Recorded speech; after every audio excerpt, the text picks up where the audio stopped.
All right, I think we're live. All right. Awesome. Well, cool, man. I appreciate you doing this. This would be on my podcast, the Salt Lake Business Podcast. We got a international guest here, Nathan Williams from Berlin, Germany. So, Nathan, why don't you kind of introduce the people, let them know who you are, and what kind of business you operate?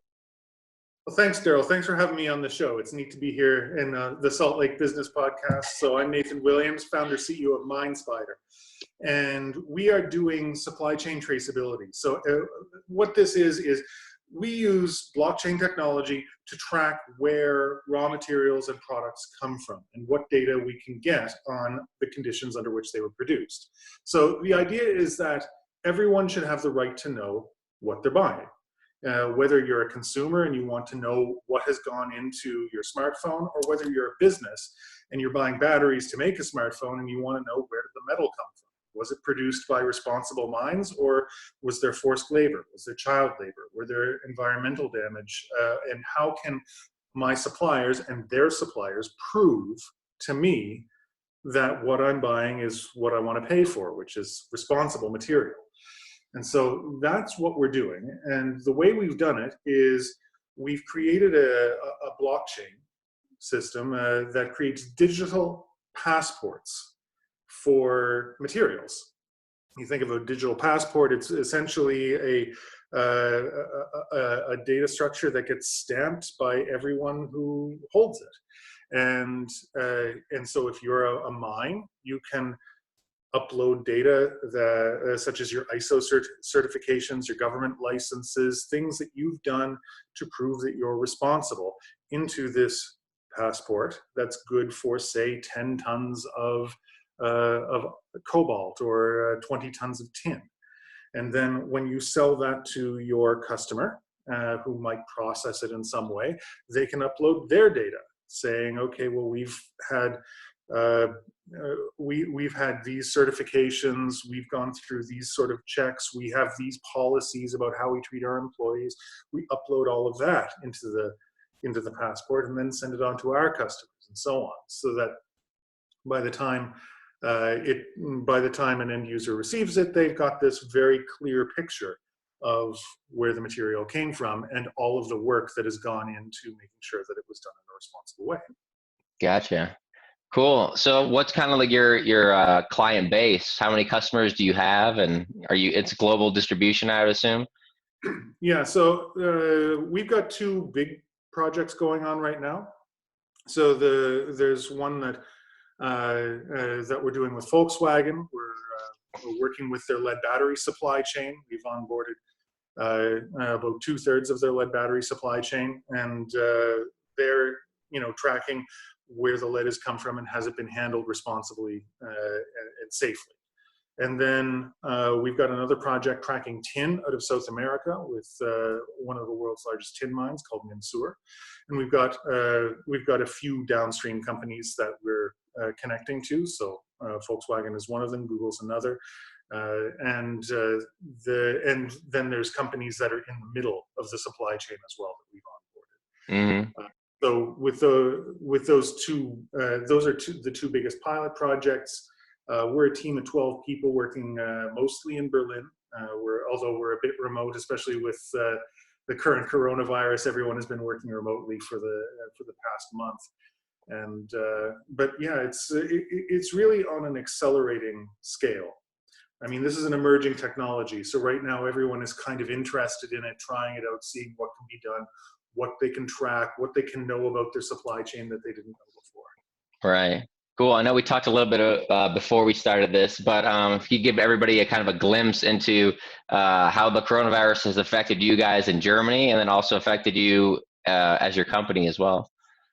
Well, as you can see, I'm working from my isolation office that I've set up in an apartment, and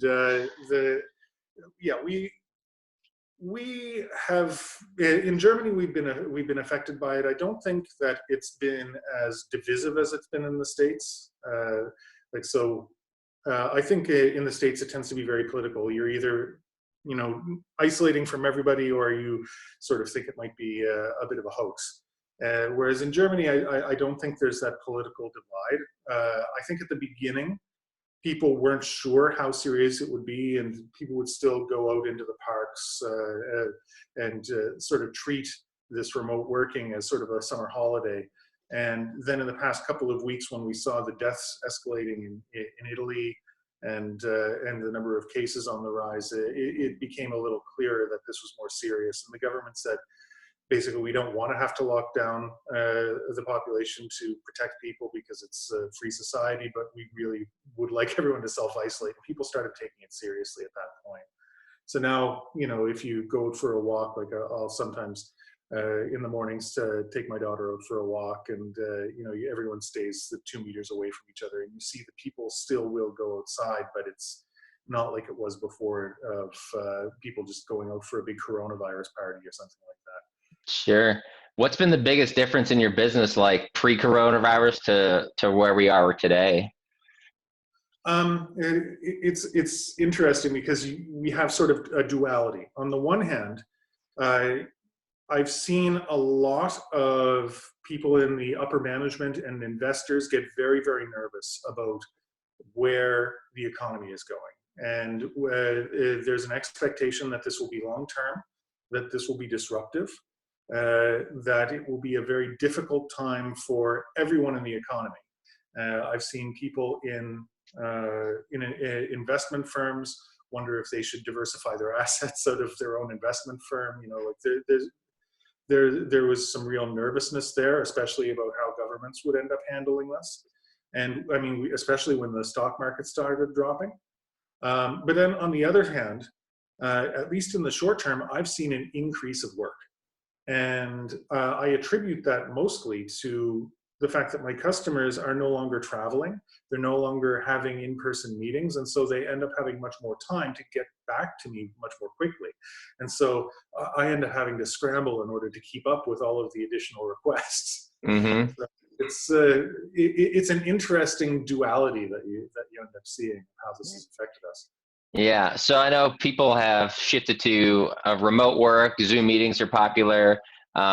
Have you pivoted in your business at all? Has any like daily operations changed for you? And maybe have you picked up some good habits that you might continue on in the future? Absolutely. And so we've shifted to remote work, and we've been doing daily stand-up meetings, which is sort of a hallmark of agile development if you're into software development at all.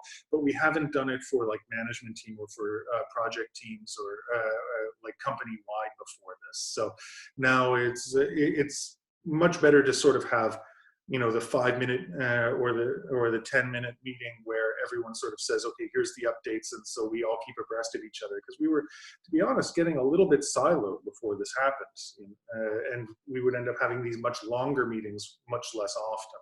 So I think that this has been positive for us, and I think that that as well, this switch to remote conversation, especially remote events, has been very, very healthy. Like, we've spent so much time and money traveling before this, because supply chain tracking means that you're in multiple countries with global presence, that and events that are in mining communities, in urban finance communities. They go all over the place, and so there was just so much wasted time travel. And now it's just normal to participate remotely.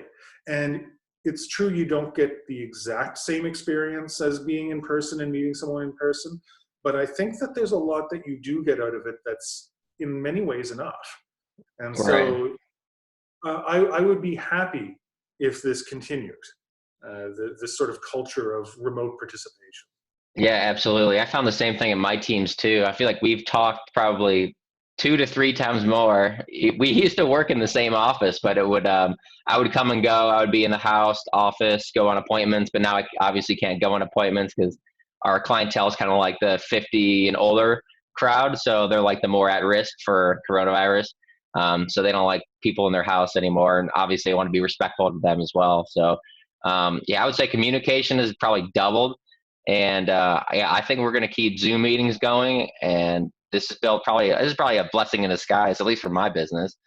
I don't know about you, but I know I, you. I think so. I think so. But it's interesting because it's not just operations that changed for us, right? Um, it's also been product focus that has changed. So when you're dealing with supply chain and responsibility, okay, people are very interested in that because there are regulations. They want to keep their supply chain clean.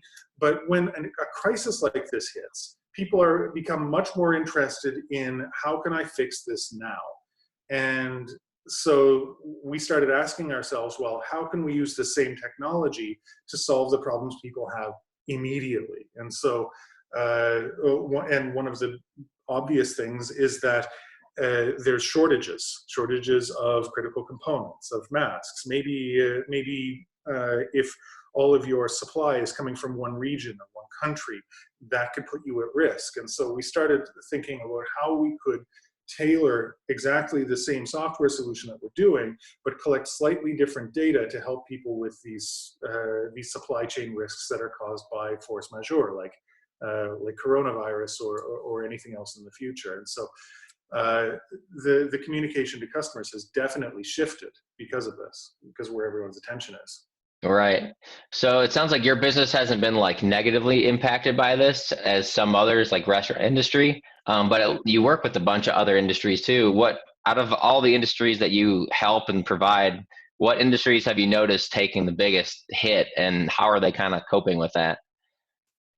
Yeah, I think that what we're going to see and what we've already seen is the auto industry has been negatively hit. A lot of people, especially when they're staying indoors, aren't buying cars. We've seen it in the newspaper that certain markets in the auto industry are drying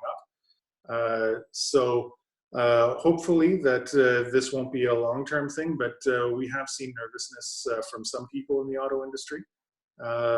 Although electronics doesn't seem to be as negatively affected, especially because people are staying home more. And yeah, food and textiles don't seem to be affected yet, at least not that we've seen. But most of this, I think, is going to be on a delay, right? Because when you have disruptions in a supply chain and you have maybe mining affected or primary production of raw materials affected, it's going to be 8-9 months before that ripples up the supply chain and you start to see, oh, there's going to be a slowdown or there's going to be disruption or we might not have critical materials in order to produce what we want to do. Right on.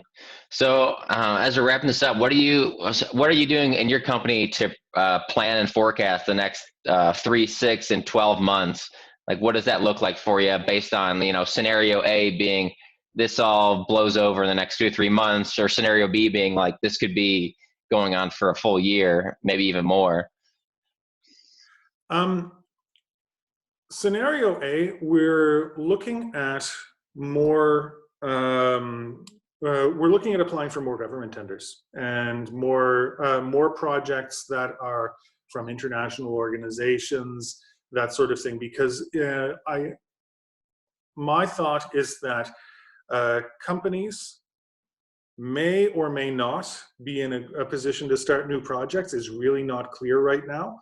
And so my scenario A is to make sure that we are playing the game of serving the needs of what the government wants, because that is likely going to be more stable.